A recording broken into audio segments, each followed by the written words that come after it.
Pain in the wind, open the door, let the whole thing in.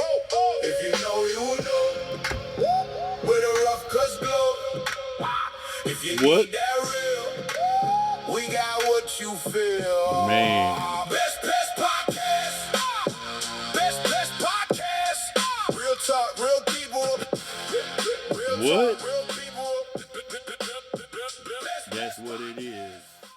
Welcome back to Best Pest Podcast. I'm Robert. Today is a solo episode. We're going to go over bed bugs. On our Spotify, Devin, he reached out to us and wanted an episode. He said that he's sending all of our episodes to his co-workers and wanted us to do one on bed bugs. So we're going to go from start to finish on a bed bug episode and go from there. So I still feel like bed bugs are one of the most hardest structural pests to get rid of.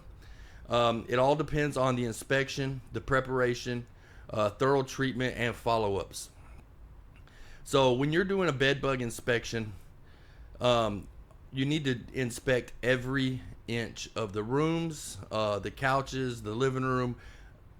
Get there, talk to the customer, ask them where they're seeing them, where the activities, where they're getting bit at. But first, to understand bed bugs, let's get into their biology. Bed bugs, they go through an incomplete metamorphosis. So they go from egg to nymph to adult. They are very good hiders. Most of the time they're coming out at night when you're sleeping. So that kind of makes them nocturnal, but at the same time, they are attracted to your carbon monoxide when you're breathing. So I wouldn't say it's only at night. If you're sleeping in that bed during the day, I still feel like the bed bugs are going to come out and get you. Now, there is a myth that people, even my whole life growing up, can you see bed bugs? Absolutely. You can definitely see bed bugs. When we're doing our inspection, we're seeing the eggs, we're seeing the fecal smears, we're seeing everything about the bed bugs. The good thing about bed bugs is probably the only good thing, besides they are blood feeders. Their host is humans. So they solely eat humans' blood or suck humans' blood. That's how they feed. But they do not carry or transmit diseases, which is a good thing. I feel like if they did, everybody would be sick, because over the last couple of years, it just seems like there's been a big burst in bed bugs. This year has kind of slowed down for us. We haven't got a lot of bed bug calls, which is a good thing, especially for the tenants, homeowners, and things like that. Now, bed bugs were brought into the United States many years ago through luggage, people's personal belongings, and on people. And that's how bed bugs still to this day travel and get into different locations. Most of the time, people will stay in hotels, and then they'll bring them home in their luggage. We've done bed bug services on public transportation buses. Also in furniture stores, the display, when you go, next time you go and you're trying to pick out a bed or a couch, just know when you sit on that display, there's probably been 1 million people before you sitting on that display. We've had treatments in some of these places because people carrying them in. Also, furnitures and personal belongings. Do not grab any furniture off the side of the road. Before I got into the pest control industry, my mom, my dad, my family, they would drive around, back in the day. Oh, there's a nice chair outside. They're just giving it away. Well, I learned real quick getting into the pest control industry, that chair probably has bed bugs. So every time I see furniture on the outside of a house, I'm like, yeah, bed bugs. I'm not saying all of them do, but there are a lot of cases where we're doing treatments where people have bought used furniture, got something off the curb, or even flea markets. I had one customer a few years ago went to the flea market and bought a box of whatever it was. He slid that box under his bed, and then a couple of weeks later, his room was infested with bed bugs. So a female bed bug only needs to mate one time, and then after that first mating and getting her first blood feeding, she can produce up to 300 eggs. That's just off one bed bug. So if you're in a hotel room and you don't even see bed bugs, but there's that one female that has that egg or has that mate, and then also had their first blood feeding, you can take that one bed bug home and it can still produce many of bed bugs. So the inspection process. The first thing I do is I go get to the customer and I kind of interview the customer. Where are you seeing them at? Where are you getting bit at? Where have you been? Who's coming to your house? Because if you have a family member or a friend that actually has bed bugs in their house, and then you get them in yours, and then we do a treatment, but then those people come back the next week and bring more bed bugs, it's a never-ending process. So once you get bed bugs, the first thing we need to figure out as a pest control technician is, where have you been? Who's been coming over? Do they have bed bugs? And kind of try to narrow it down. And it's not 100% guaranteed process, but we try to narrow it down as much as possible. That way, when we do our treatment, you can kind of keep in mind of maybe where you picked up those bed bugs, because bed bugs just don't come into your house. They're not outside. They are brought in on your clothes, your luggage, or other people. So I've actually seen people sitting in a doctor's office with the bed bug crawling on them. So either the doctor's office had it or they have them at home, and now they've brought them into the doctor's office. So even the dental office a few years back, we had to do a treatment in, because on their treatment chair, whoever they were treating brought bed bugs in on them, and then they got infested in the treated area, in the treatment area for the dental. So interviewing the customer about where the bites are, where the sightings being seen at, inspecting mattresses, box springs, chairs, baseboards, headboards, nightstands. I mean, all these areas are really key. And if their infestation is just starting, you may not see the bed bug on the mattress. It may be in the foot of the bed, or when the foot that goes down, or it could be in the bed frame, and you're not going to see it unless you take that mattress off or you take that box springs off. A lot of times they'll get into the box spring.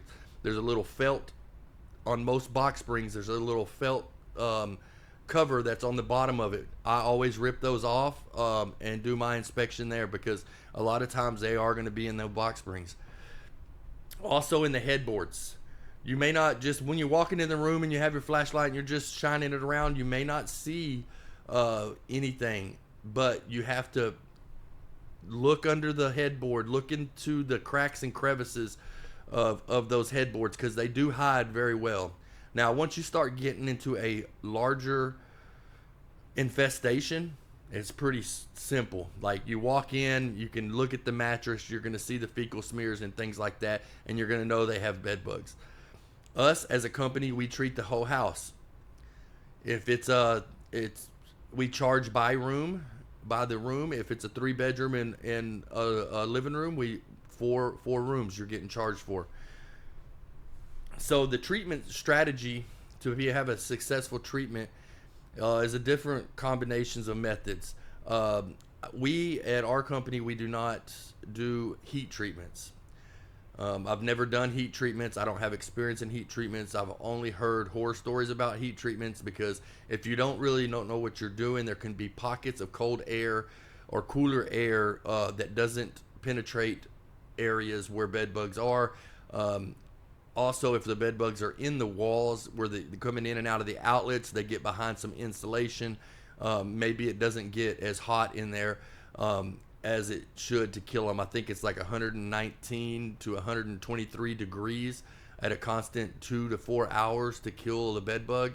Also, with that being said, when you have your heat equipment in there, plastic Tupperware or things in those rooms potentially could catch on fire or melt if you're not careful, and you get somebody in there that doesn't have a lot of experience. We do full liquid treatments with ours. You can bring vacuums and vacuum up when you find pockets of bed bugs. Also on mattresses, you can do steam. You know, they make these little steamers that you run across the mattress. That heat from that steam will kill those bed bugs. Also the full liquid. this is what we do. There's several different products out there. I usually like to do a residual and a contact kill liquid in my tank, like a temperate and an exciter. I know that the Teco IGR does have bed bugs on the label. I've always been trained that IGR doesn't work on bed bugs, but I do throw it in there in that mixture as well, just to be on the safe side, because if it does. There's a lot of training that says IGRs are not working on there, but I'll tell you, Teco Pro, it's an IGR, which is an insect growth regulator. They do have bed bugs on the label. All the products that you use for these, always read the label, because with temperate, for example, is a residual insecticide.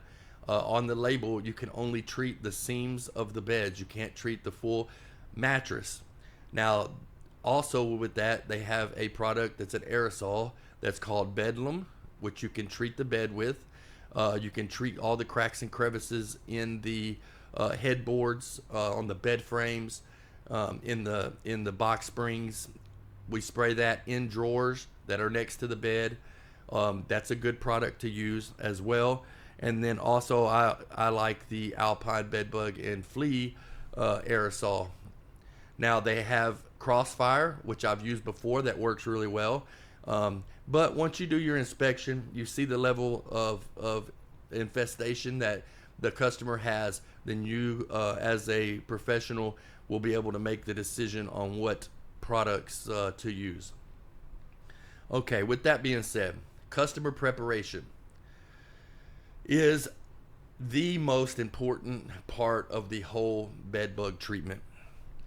We have a prep sheet that we email to the customer before our treatment that they have to do. They need to bag up all their clothes. They need to get everything out of the drawers.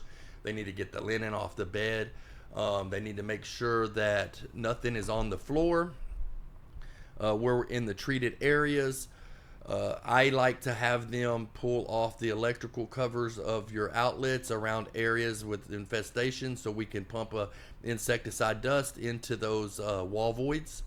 Also, we want to make sure that they don't have any pets in the treated area or in the home. They have to be gone for 4 hours, pets and people. We recommend that when they are gone for 4 hours, we come in and do our treatment. All those clothes, all that linen, they take to the laundromat.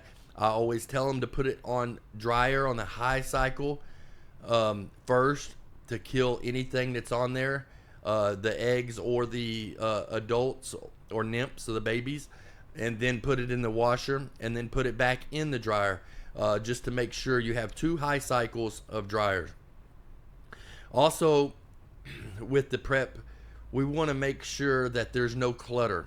I've been in houses and they've bagged all their clothes up and stuff, but there's still like their kids' toys or anything just on the floor, boxes, just a lot of clutter, because the more clutter, the less treated treatment area that we're able to treat. We can't go in there and spray all over your stuff. We can't go in there and spray your shoes and all that. So that is very important to make sure that a lot of this clutter is eliminated. We have a good treatment area for just to make sure that the treatment is going to work. Also, with that prep sheet, I know that with animals, they have to be gone. I know I just said that. I got there to one of my customers here a while back, and they said, well, the animal's in the other room in a crate, and we're not treating that room. Oh, well, yeah, we are treating that room, and the animal has to be gone. Now, very, very small cases do bed bugs, feed on animals. I've never seen it. They say there is a very, very unlikely. Most of everything that a bed bug feed on is human blood. Sounds weird, but at least, like I said, they don't carry or transmit diseases. So after the customer is prepped and then we've done our treatment, the next step is follow-up. The follow-ups are so important because we may have missed an area, or we may have missed a pocket. I mean, cracks and crevices, you have to be so detailed on these bed bug services. I had, when I first got into the industry, it's been years and years ago, it's probably one of my first bed bug services I did. I kept having issues. I kept having to go back.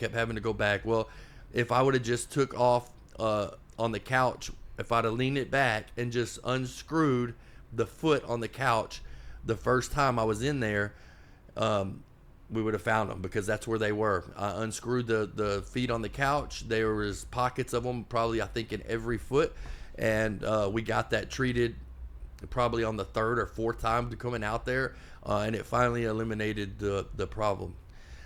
What I'm going to say to the new technicians, people that are in the pest control industry right now that are just learning bed bugs, and they're actually getting out there and being able to do the service and inspections, is a bed bug inspection should not be a 10-minute inspection. I'm going to be honest. If you have a house with bed bugs in it, you're probably going to be spending 45 minutes to an hour doing inspections. We used to not charge for bed bug inspections, but the more that we do them, we realize, hey, this is it's taking a lot of time. So now we do charge for a bed bug inspection. It's $85.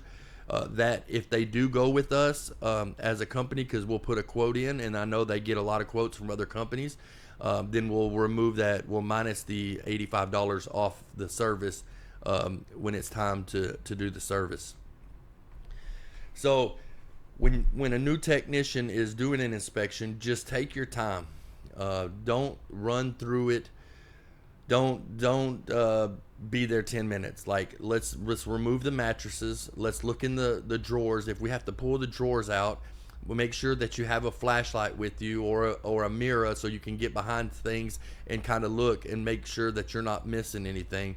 Let's pull the bed out away from the wall. Let's inspect the headboard behind the bed. Let's inspect every crack and crevice on the headboard. Let's remove the mattress, turn the box springs over. Let's look in the bed frame. Let's look in the feet. On the couches, let's take the cushions off, every little crack and crevice on the couch. Let's turn it upside down, take the feet off. I mean, there's so many spots that can be missed on bed bug treatments if you're not thorough. That's going to cause you to lose money, because you're going to have to keep coming out there and keep coming out there. Now, we always say when our bed bug services comes with 2 free follow-ups, because I think it may be Bedlam or one of the aerosols does penetrate eggs now, but before, most of the other products did not penetrate the egg sac, so it's not killing them. That's when the vacuum comes into play, because it's good to vacuum up those egg sacs and get them out of the house, because the more eggs you can vacuum up, the more that you're going to kill that's not going to hatch out later on. But we do our first initial service, and then we come 7 to 10 days later, and then we do a follow-up service. You don't have to do a full retreat on every product in that house on the follow-up, but we want to ask the customer again, like, keep interviewing these customers, like, where are you still seeing them? Are you still getting bit? Where do you feel like they are? And then we're going to inspect those areas detailed, and then we'll do a treatment in those areas. Now, sometimes you do have to retreat the whole bed. Maybe you missed something. Another most important thing with these bed bug services is encasements. We can buy, the customer can buy the bed bug encasements from us, which is a little bit more expensive, or they can go to Walmart or Amazon. Now, I will tell you that what we get from our suppliers is super thick. It's going to be hard to tear them. And the ones you're going to get from Amazon or Walmart are going to be thinner. So if you're moving the bed, or you're making your bed, or you may have accidentally tore a hole in it, and then if there was bed bugs trapped in it, they can come out and then reinfest.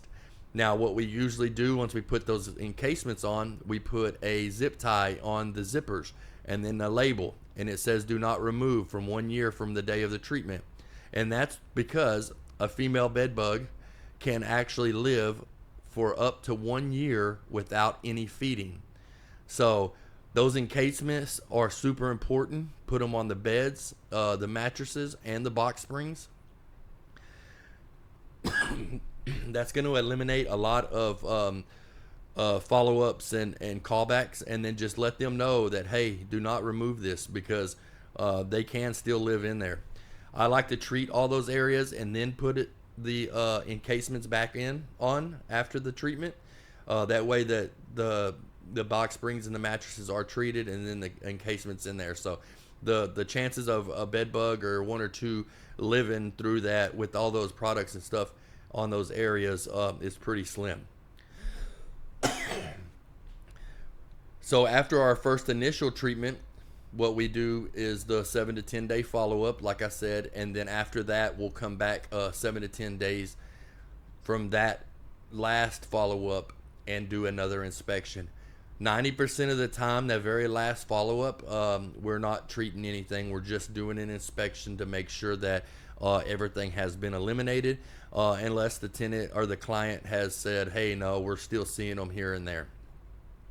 Now, I know me and Josh had talked, and I should have done some research before I did this one, but I'm pretty sure it's a law that we have to have a sign on the furniture if you put it out by the road.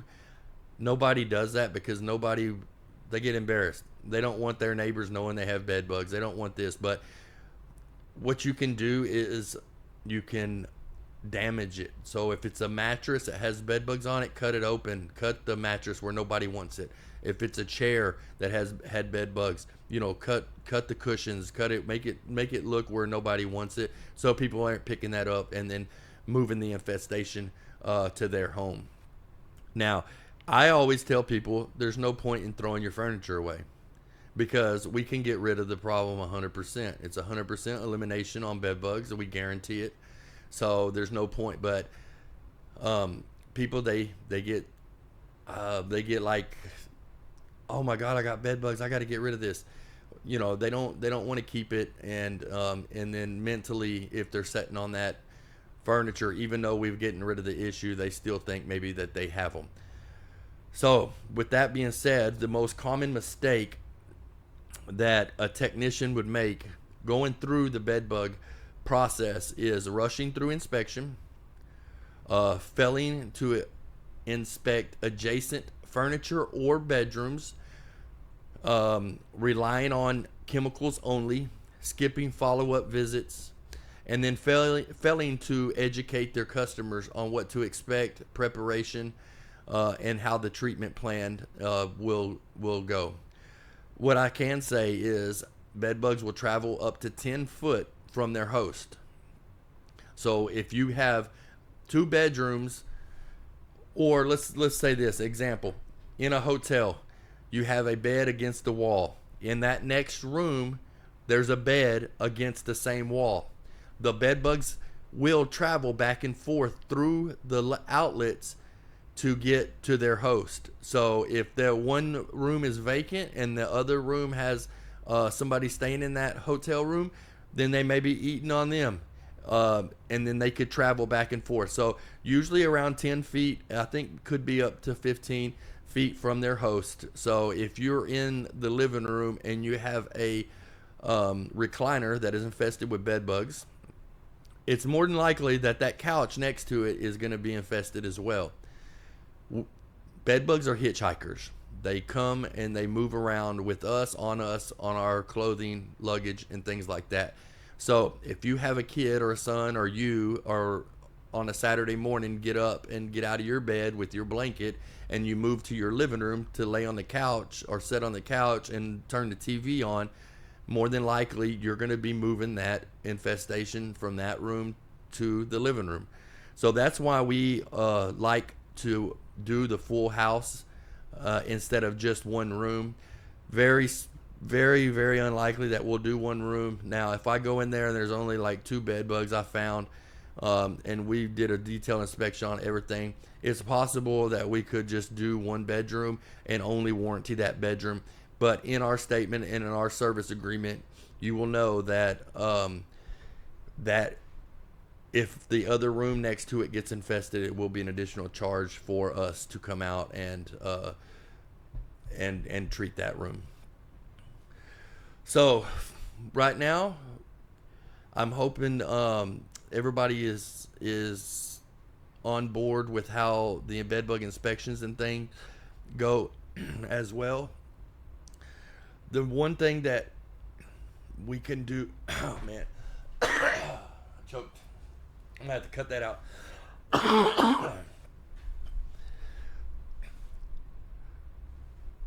So those are the common mistakes that technicians make, and then 5 things to identify a bed bug infestation is getting with the customer, letting them know, or asking them where they're seeing them, inspecting that area. You're going to find fecal smear, which are little black dots that could be on your blankets and things like that. You can find skin casing. Now, the skin casing is when the bed bugs molt into a different stage, they shed their skin. You can see those. They're see-through. They're real clear, but with the good flashlight and a good inspection, you're going to see those areas. And then make sure that after the treatment that we are following up, doing inspections as needed. And then some people, they use integrated pest management options where they have like glue boards that they put underneath the feet of the bed, and they monitor them. If they haven't seen any bed bugs in their inspection, but the customer said, hey, we got them. Sometimes that happens if it's a new infestation and they're come back from vacation and maybe they brought 1 or 2 in and they've seen one and they can't kill it. They don't have no pictures and you're doing inspections and you can't find it. Maybe that option is good. You can set those out and then come back and do another inspection to see if there's anything on those glue boards as well. So this was a episode about bed bugs. Hopefully that helps people that are looking for training on bed bugs, where to inspect, how to talk to the customer, interview the customer, and things to that nature. If there's any questions, feel free to leave in the comments. We answer all the comments. We're still growing, so it's pretty easy for us to get to you. And if there's another episode or something of training that you would like for us to do, we're willing to do that as well. This is Robert with Best Pest Podcast. I hope that you enjoyed this. Thank you. Real talk. Best Pest Podcast. Best Pest Podcast. What? Real talk.